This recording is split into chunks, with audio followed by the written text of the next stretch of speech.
I begin with this, sir. Itong mastermind, when the Justice Secretary and Roy Mabasa say that we're very near that point in time when we can identify already the mastermind, can you tell us how many masterminds? Is this just one or two people or three? As of now, Pia, we from what we heard from the secretary during our meeting this morning, we are looking at one mastermind so far, unless this other mastermind would link other people involved in the killing. And this one mastermind is, of course, not in the New Bilibid prison. He's outside. Kilala po ba siya? Yes. I'm sure he was named, right? He was named in that case conference, and you did It hear was his named by some of the witnesses, although I'm not at liberty to outright tell you and preempt the Department of Justice from bearing its findings on this. Yes, when you say some of the witnesses, like which witness are we talking about? Because last week, ang sabi ni Attorney Causing, meron po kayong two private witnesses, two witnesses that the Mabasa family knows about. Are there other witnesses that the government is holding? For example, are we referring to the sister of June Villamor, the supposed contact of Joel Escorial? Well, aside from the testimony of one witness whom we already identified, there are other witnesses who surfaced, especially the heads or the leaders of the gangs inside the Bilibid. Are you saying, sir, that, Attorney Pelayo, that yung witnesses, yung mga heads ng gang sa loob ng Bilibid, sila pa yung testigo para magsabi kung sino yung mastermind? Yes, they also, some of them also mentioned the mastermind behind the killing.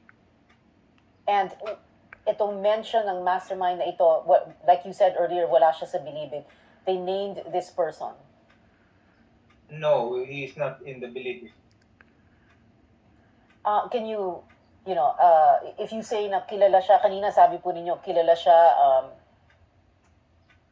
ano po yung profession niya or paano siya kilala? Or is he, my partner, Attorney Causing, has earlier tagged General Bantag, and it seems that we are looking at him as one of the masterminds. Oh, I'm sorry, one of the masterminds. So now you're saying there's Yes, more than one. There's more than one mastermind. Well, we are not yet sure. We are actually relying on the findings of the Department of Justice, Pia. Okay. You're referring, of course, to former Bucor Director General Gerald Bantag. Of course, he has denied any involvement here. Is this because of the killing of June Villamor? So, or the killing or the death of June Villamor inside New Bilibid, kung hindi po siya namatay and therefore hindi po magiging person of interest si Gerald Bantag? Well, I don't think so, Pia, because he has already been tagged before, even before when in the revelation of the gunman, and after the killing of the middleman, who is Villamor, several other witnesses surfaced. So when you say several other witnesses, how many witnesses who are inside the Bilibid na sinasabi po ninyong heads of gangs identified him as the mastermind? There are, as far as I know, there are three gang leaders identified, plus several other minor inmates. And what kind of evidence did they present para maging kapani-paniwala yung kanilang testimony? Because, apart from them talking about it, what else is going to be used to prove that? They executed extrajudicial confessions. Extrajudicial confessions, sworn statements, sworn affidavits. Yes, Okay. yes. And in those sworn And the affidavits, how are and their they? stories Pia, somehow matched. Okay. And in their sworn statements, apart from what they know or what they heard or what they were told, ano pa po ba yung ebidensya? So bukod sa testimonya nila, is there any evidence they presented to prove their claims? Well, they talk of the money trail also in the payment of the money to the gunman, and these are corroborated by the bank deposits. What did they say exactly about the money trail, about the bank deposits? Yes, they also specified or described the how and who got the money in payment for the killing. Sinabi po ba nila kanino galing yung pera, sir? Yes, yes. Some of them were raised inside the premises of the Bilibid, and some of them were given by somebody, which I.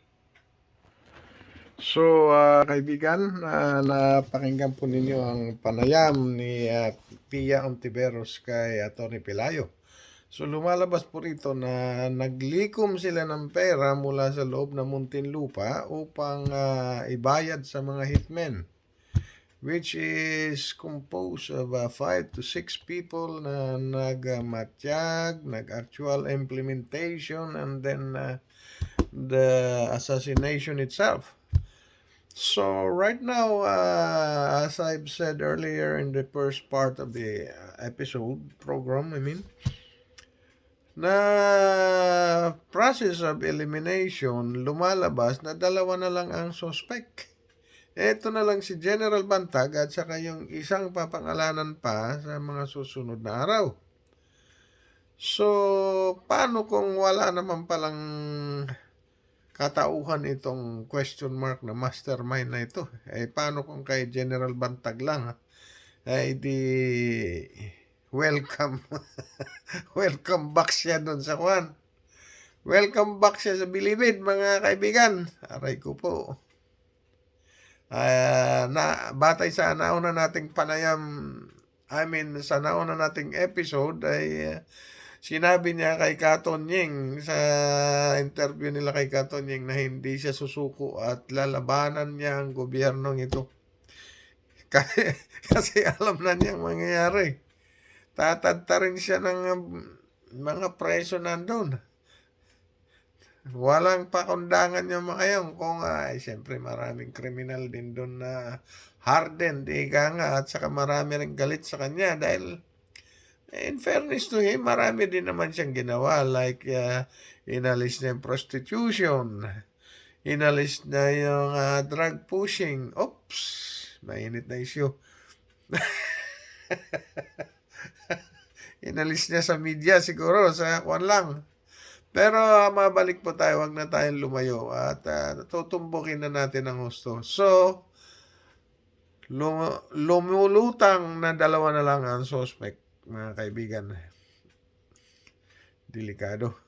So, abangan po natin ang mga susunod na mga episode at tututukan din po natin ang husto ito, mga kaibabayan. Paki-subscribe and like na lang po sa ating para sa mga may init at komprehensibong analysis sa ating mga issues. Salamat po dito po sa